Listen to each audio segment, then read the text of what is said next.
ایک بزرگ گزرے شاہ بقی الدین ابن مخلد، فرماتے میری 19 سال عمر تھی، میں نیشا پور میں پڑھا کرتا تھا، میرے اندر علم کا بڑا ذوق تھا۔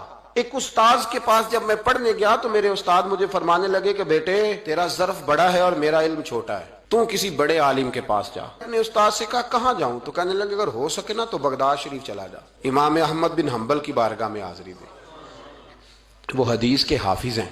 آج بھی آپ ان کی مسند امام احمد دیکھیں، جو حدیث کا طالب علم ہوتا ہے اسے مزہ آ جاتا ہے پڑھنے پر۔ کیا بات ہے امام احمد بن حنبل کی، انہوں نے اللہ نے اعزاز دیا کہ آج بھی مکے اور مدینے میں امام احمد بن حنبل کے مذہب پر فتویٰ دیا جاتا ہے، وہاں کے لوگ حنبلی کہلاتے، اتنی اللہ نے انہیں شان عطا فرمائی۔ کہتے ہیں میں نشاپور سے نکلا جب تو بحری رستے کے لیے میں آنے لگا یہاں، جب جہاز میں بیٹھا نا تو رستے میں طوفان آ گیا، طوفان اس تیزی کے ساتھ آیا اور اتنے دن جاری رہا کہ ہمارے جہاز کی سمت ہی بدل گئی، ڈائریکشن ہی بدل گئی، گویا جانا ادھر تھا تو جہاز کا منہ ادھر ہو گیا۔ فرماتے ہیں جا کے کسی کنارے ہم اترے، یہ دیکھیں جو لوگ طالب علم جاتے تھے، فرماتے ہیں وہاں جا کے اترے، وہاں پتہ چلا کہ جس جزیرے پہ ہم اترے ہیں یہاں سے اگر پیدل جائیں گے تو 1.25 مہینے میں بغداد پہنچیں گے، اور فرماتے ہیں کہ پیسے بھی کوئی نہیں، ختم ہو گئے۔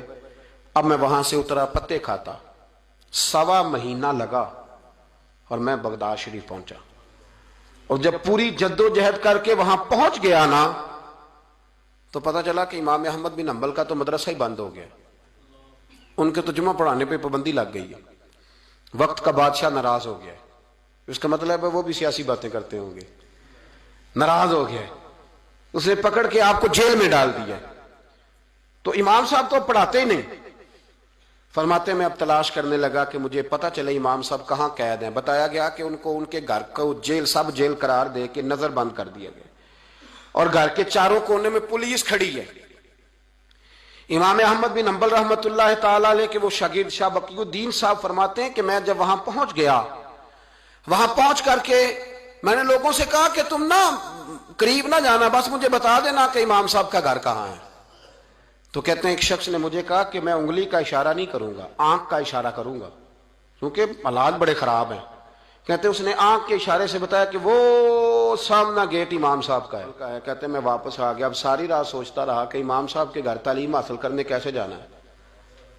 فرماتے ہیں پھر مجھے ایک تجویز سمجھ میں آئی۔ صبح جب میں نے اٹھا تو میں نے سر سے پگڑی اتاری، اپنے بالوں میں ہاتھ ڈال کے بال بکھیر دیے، چاروں جانب بکھر گئے، زلفیں رکھی ہوئی تھیں۔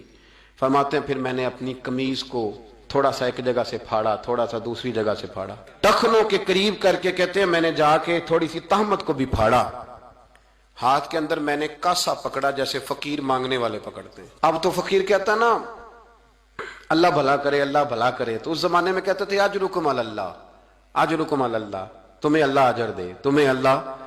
کہتے ہیں یہ وظیفہ میں نے اچھی طرح پکایا، نظریں میں نے جھکا لی، پھٹے پرانے کپڑے پہن کے نا تو بغداد کی گلیوں میں، بغداد کی گلیوں میں تیری تلاش میں پھرا میں جنگل، پہاڑ اور دشت میں۔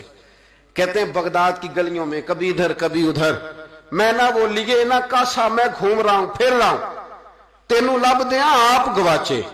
کہتے ہیں میں ڈھونڈتا پھر رہا ہوں مجنو بن کے وچ بازاراں، کدی ککھاں وانگ رلائے، کدی کہایا کنبا سارا، سر نیزے اتے چڑھائے، آزم یار مناؤن دی خاطر اساں کی پیس وٹائے۔ فرماتے ہیں کہ وہ کاسا لیے تو میں نکلا، سپاہی کھڑے تھے، ان سے بھی میں نے کہا اجرکم علی اللہ۔ کہتے ہیں ایک دینار انہوں نے بھی میرے کاسے میں ڈالا۔ پھر امام احمد بن حنبل کا دروازہ آیا تو میں نے دروازے پہ کھڑے ہو کہا اجرکم علی اللہ، اجرکم علی اللہ، اجرکم علی اللہ۔ کہتے میرا جوش ہی بدل گیا۔ امام صاحب نے جھٹ سے دروازہ کھولا، خوبصورت امامہ اور خوبصورت چہرہ، کہتے ہیں ان کا چہرہ دیکھا تو میرے آنسو ہی بہہ گئے، اور امام صاحب نے جب ایک دینار میرے پیالے میں ڈالا تو میں رو پڑا۔ میں نے کہا بغداد کے بادشاہ، او میرے محبوب کے علم کے وارث، میں بھیک مانگنے نہیں آیا، میں تو رسول اللہ کی حدیث سننے آیا ہوں، مجھے نہ آپ نے خیرات نہیں دینی، بس مجھے ایک حدیث میرے نبی پاک کی روز پڑھا دیا کریں، ایک حدیث ایک حدیث۔ یہاں تو ہر جمعہ پڑھائی جاتی ہے نا، وقت نہیں ہوتا، لوگ دیر سے آتے ہیں، کہا ایک حدیث آپ نے پڑھانی ہے۔